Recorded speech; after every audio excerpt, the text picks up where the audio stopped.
The San Antonio Spurs is my biggest pick to surprise us this season. It is evident that Victor Wembanyama is a future star, and with him being the core center of this team, the Spurs were able to add surrounding veterans to make them even better. With the many trades happening this summer, the one big signing for me personally that caught my eye was what happened with Chris Paul. After spending only 1 year in Golden State, Chris Paul got waived, and there were many rumors of teams that were targeting CP. When that originally happened, there were rumors of Chris Paul even signing with the 76ers, joining Joel Embiid and Tyrese Maxey, and then there was also another big rumor of Chris Paul joining the Lakers, joining LeBron James and Anthony Davis. But Chris Paul chose otherwise. He decided to join a team with the greatest coach in NBA history and also potentially one of the greatest players that could be ever to play. Chris Paul decided to sign with the Spurs on a 1-year, $11 million deal.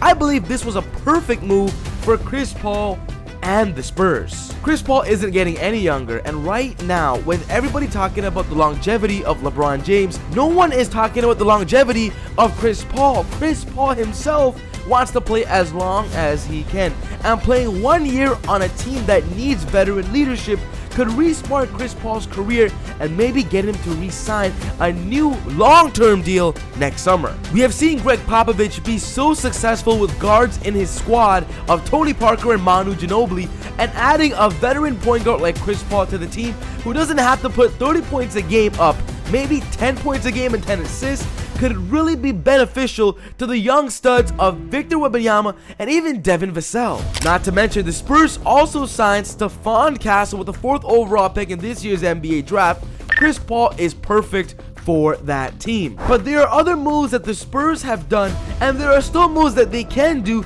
to get them even better than they are right now. But what's going on, guys? Welcome to another video here on the channel. My name is Soom and you're watching Easy Buckets. I'm just glad that you're here. We want to give a quick shout out to the sponsors of the channel. Thank you, SeatGeek. If you guys want to buy tickets to go watch a concert, an event, or a sports game, you have to get your tickets on SeatGeek because they give you cheap prices. But I got you even a better deal. If you use my promo code EasyBuckets, you will get $20 off your first purchase. We thank SeatGeek for sponsoring the channel, and we thank you for getting your tickets here because you're gonna have the best experience of a lifetime by getting your tickets on SeatGeek. Getting Chris Paul was not the only move the Spurs did this offseason that actually put them in the caliber of the most surprising teams this year. A big addition for the Spurs was also acquiring Harrison Barnes, 32-year-old NBA vet and also an NBA champion who has been an amazing contribution to the Golden State Warriors, the Dallas Mavericks, and the Sacramento Kings. As of right now, Harrison Barnes has played in a total of 222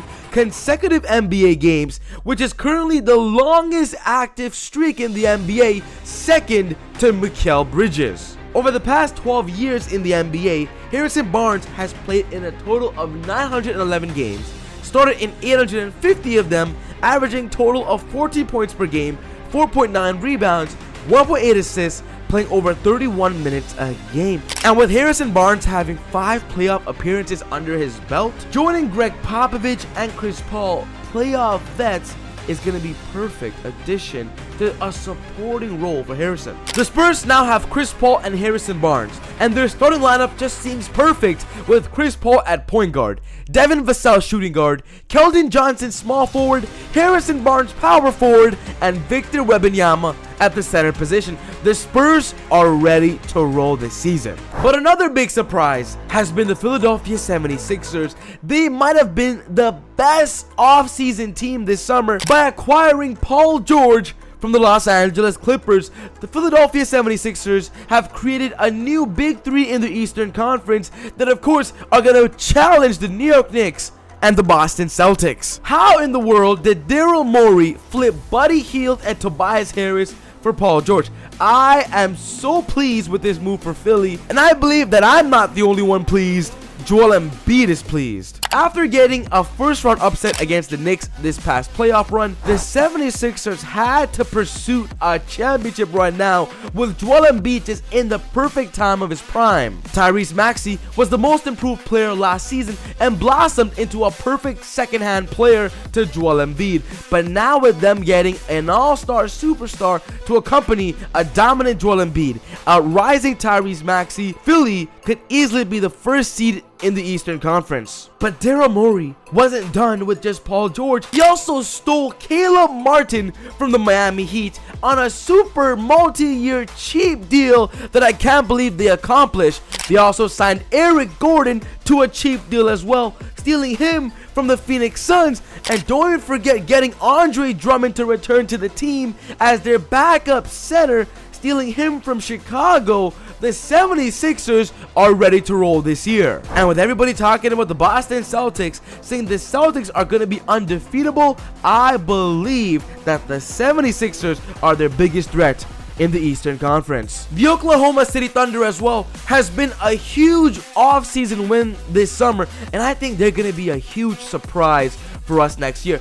And what I mean by surprise is a team that can actually go to the NBA Finals. We all know this past season, the Oklahoma City Thunder were the first seed in the Western Conference, and Shea was the runner-up for MVP. But this past summer, the additions they made to the team could pursue them to continue staying as the first seed and then pushing them all the way to the NBA Finals, beating the Denver Nuggets and beating the Wolves. The big move the Thunder made this offseason was trading Josh Giddey for Alex Caruso, and with the many offensive punches the Thunder already have, they didn't need Josh Giddey. They got Alex Caruso, an NBA champion and NBA veteran, to accompany them on their defensive end of the floor. The Thunder are the youngest team in the NBA, so they needed some veteran old heads from the league to come in and give them a great locker room presence, and Alex Caruso just brings that. Not only did Alex Caruso join the squad, they were also able to sign Isaiah Hartenstein, which I believe was a great addition to being their backup center to Chet Holmgren. Isaiah Hartenstein was a huge rising star in New York. The New York Knicks are really gonna miss Isaiah because last year they didn't have Mitchell Robinson, and Isaiah Hartenstein stepped up. The fact that the Thunder now have two centers on the squad that can literally start just proves of the depth they have on the team. I'm picking OKC as favorites to go to the NBA Finals next year. But my specific pick, and a surprising team that I believe was huge this offseason, was the Los Angeles Clippers. Everybody thought that losing Paul George, they're going to be a terrible team, but I believe they actually won this summer. The biggest players that the Clippers lost was Paul George and Russell Westbrook. I believe they needed to move on from these players to advance to the future of this team. They were able to retain James Harden, and Kawhi Leonard is still on the roster, but they were able to surround these two with role players that could help them go for a decent run next year. The Clippers were able to bring in Kevin Porter Jr., they were able to bring in Nicholas Batum, they brought in Derrick Jones Jr., who just went to the NBA Finals. They also brought in Mo Bamba, who of course could be a nice center replacement to Ivica Zubac, and then of course they also have Chris Dunn as well. I'm gonna say it right now and right here, a deep NBA bench makes an NBA team successful, but even better than that statement, a deep NBA defensive bench makes an NBA team successful, and that's exactly what the Clippers have. But my biggest concern is the Los Angeles Lakers. Are they going to be a big surprise next season? I just made a video talking about Bronny and how he is proving to the NBA of his true value. Do you believe the Lakers are going to do well next season? I want to know your thoughts in the comments below. But check out this video I just made and don't miss a beat. But other than that, take it easy, God bless, and I'll see you all next time on Easy Buckets. Peace.